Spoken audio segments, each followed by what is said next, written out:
In the ancient lands of deep Africa, where words carried weight and silence held meaning, there existed a village marked by an unsettling mystery. A drum would sound on its own every time someone concealed the truth. No one knew who played it or when it would begin to vibrate. But over time, everyone learned something. What is done in secret never remains silent. This story shows that no action goes without an echo.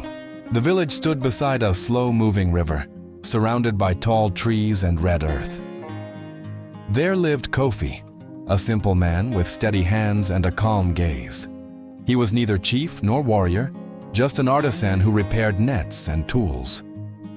Every morning he walked through the square where the ceremonial drum hung, an ancient instrument played only during important celebrations. No one remembered ever hearing it outside those moments. One dawn, as the village was waking up, the drum sounded without hands striking it. It was a brief, deep sound, like a dry heartbeat. The villagers came out of their homes in confusion. Some laughed nervously, others looked to the sky, searching for an explanation. The elders said nothing. They only observed. From that day on, every unexpected sound of the drum planted unease, as if something invisible were reminding them of a forgotten rule. Soon, rumors began to spread. "It's the wind," some said. "It's the spirits of the river," others claimed. But the drum did not sound at random. It always followed a broken promise, a twisted word, or a convenient silence. It never pointed to anyone, yet everyone felt the weight in their chest. Kofi watched calmly while the village judged quickly and searched for blame outside itself. One afternoon, after an argument over missing food, the drum sounded again. This time, louder. The murmuring turned into accusation. Harsh looks crossed the square. Some demanded punishment, others denied everything. Kofi spoke in a low voice. "Perhaps the drum does not accuse people, but decisions." His words unsettled them. The problem was no longer the sound, but what each person was beginning to hear within. From that day on, the drum began to sound more frequently.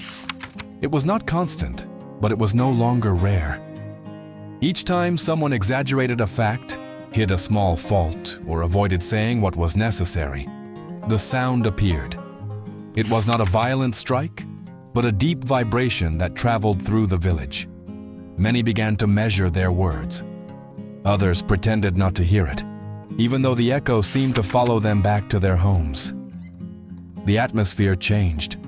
Conversations that once flowed easily were now filled with awkward pauses. Some neighbors became overly cautious, others more rigid.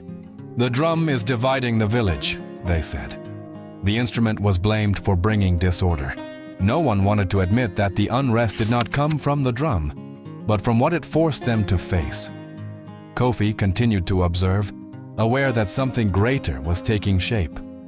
One morning, the village chief called everyone together. He proposed covering the drum with cloths to silence it. "Peace is more important than a mystery," he declared. Many nodded in relief. But when the drum was covered, the silence did not bring calm. On the contrary, the weight grew heavier. That very night, the sound was heard again, muffled yet persistent, as if it passed straight through the fabric. The village grew uneasy. If the drum could sound even while covered, what did that mean? Some began to recall small actions they had once dismissed. Others defended themselves by saying they had done nothing serious. The drum did not argue. It simply sounded. Kofi understood then that the conflict was not external. The true dilemma was not whether the drum should be silenced, but whether the village was willing to listen. That night, Kofi dreamed of the river overflowing. It did not destroy houses. It only left marks on the land. When he awoke, he understood something. The drum did not bring punishment. It brought warning. It did not expose in order to destroy, but to remind.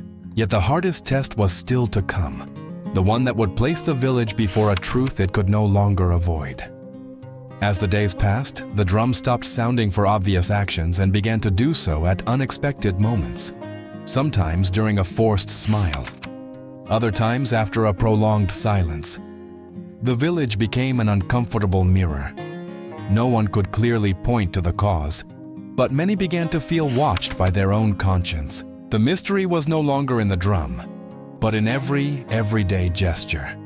A respected merchant claimed he had not altered the grain measures. That same afternoon, the drum vibrated. There was no public accusation, but the atmosphere tightened. The man shut himself inside his house and did not come out for days, not out of external shame, but because of an inner noise he could not silence. For the first time, the village understood that true judgment did not come from others. The elders called for Kofi. They asked him what he truly thought. He answered calmly, "The drum does not demand perfection. It demands coherence." Those words marked a turning point.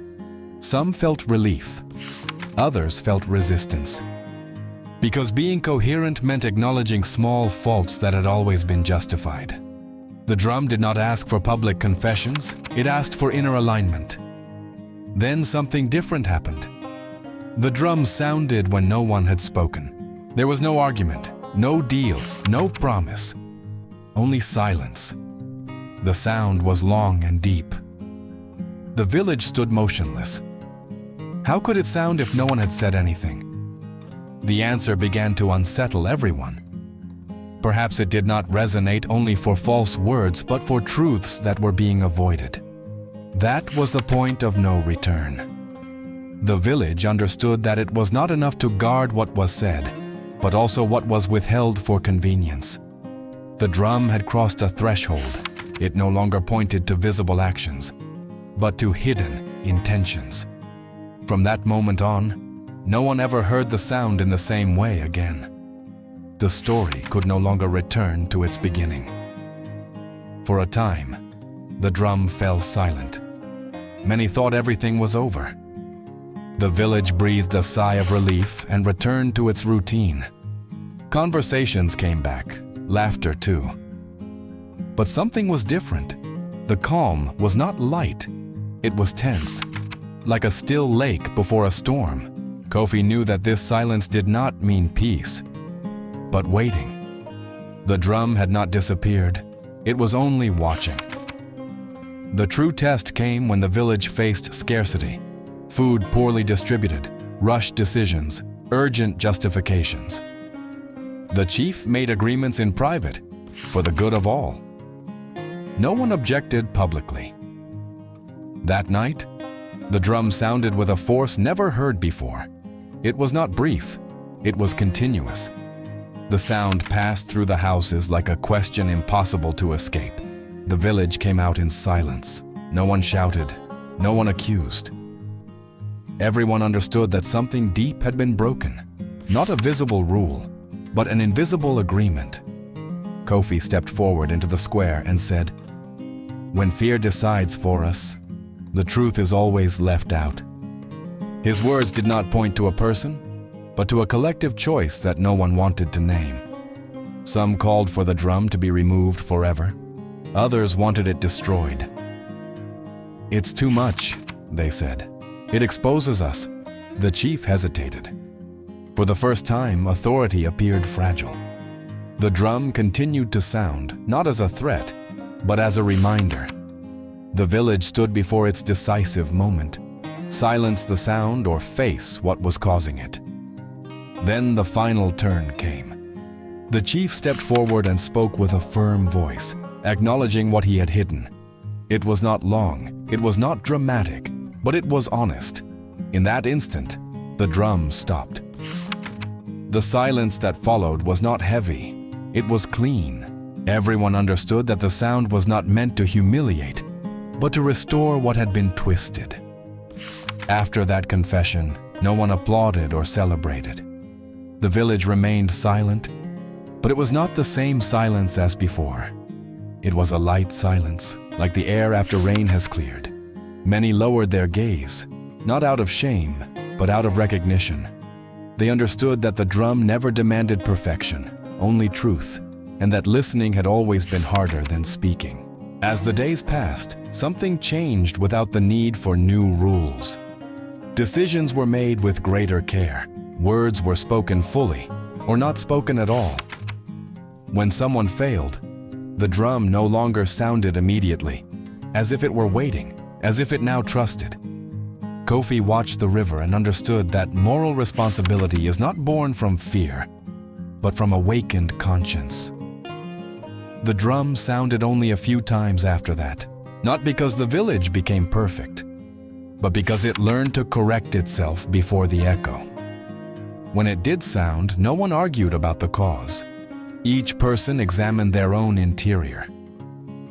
The instrument remained in the square, motionless, reminding them that not everything hidden disappears, and that truth always finds a way to vibrate. The elders said the drum did not belong to the wood or the leather, but to the invisible agreement that binds people together. As long as that agreement was honored, the sound would be rare. But if it was broken, the echo would return. In this way, the drum became a silent teacher, showing without words that what is not faced in time eventually resonates. From then on, that African village understood a simple and profound truth. What you do in secret always resonates, not because someone is watching you, but because conscience never sleeps. The drum did not punish, it reminded. And so, between river, earth, and silence, a teaching was planted that crosses cultures and time. The truth may be silenced for a moment, but never forever.